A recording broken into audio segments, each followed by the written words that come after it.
I was not living day to day, moment to moment, second to second.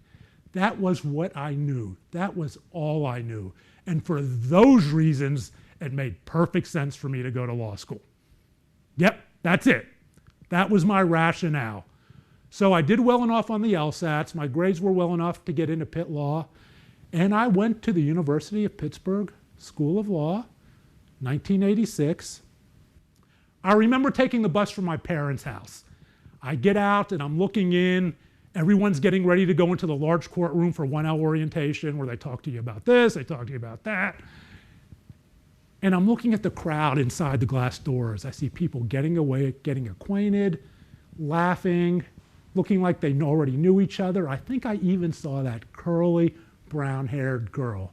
Well, not really, but in my mind, every girl in there was that curly, brown-haired girl, and every guy in there was the guys that ripped my pants off because I was projecting. Instead of realizing that they're all worried about their stuff, whether they're going to make it, I'm projecting that they're all thinking about me and what a lousy human being I am, what a fat pig I am, how undeserving I am to be there. Projection, not uncommon in addiction and depression. And the irony of all that is when I projected, it made perfect sense to me. I made the right decision.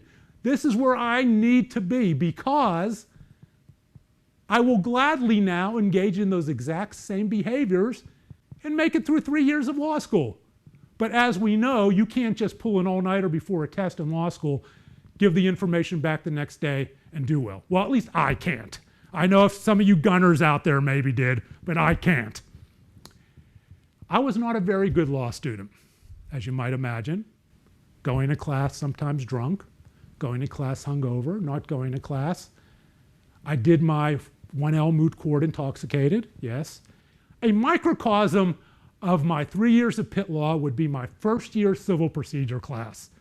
You're all shrugging, oh, civil procedure. I show up one day, it was a morning class. I had been out all night drinking. I didn't know where my books were. I hadn't changed. I smelled, my 2 seatmates were, dude, go home. Take the L for this class. Just go home. Take the 0. You stink.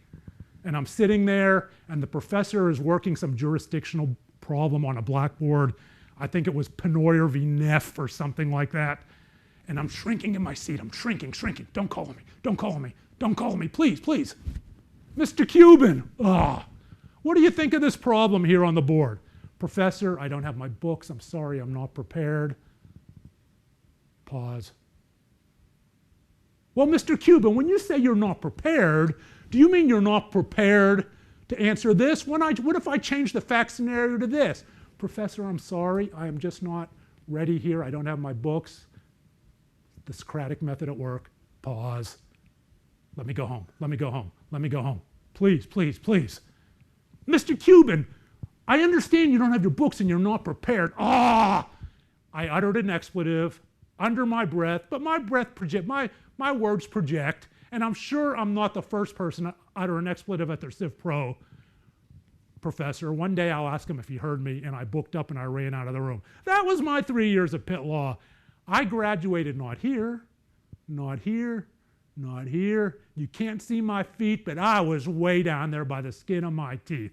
I still have reoccurring nightmares about going to graduation, walking up to get my diploma, and the dean pulling it back, going, psych, psych, you didn't graduate, psych, psych.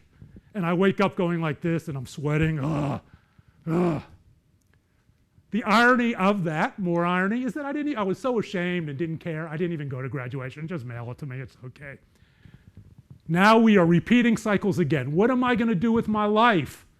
I'm going to move to Dallas, Texas. Why? Because my older brother Mark and Jeff had already moved there. I will be with the 2 people who do not judge me, who love me unconditionally. I had $50 to my name. I took a Greyhound bus. Mark met me at a McDonald's right by the Greyhound station downtown, Dallas, and I moved in with him.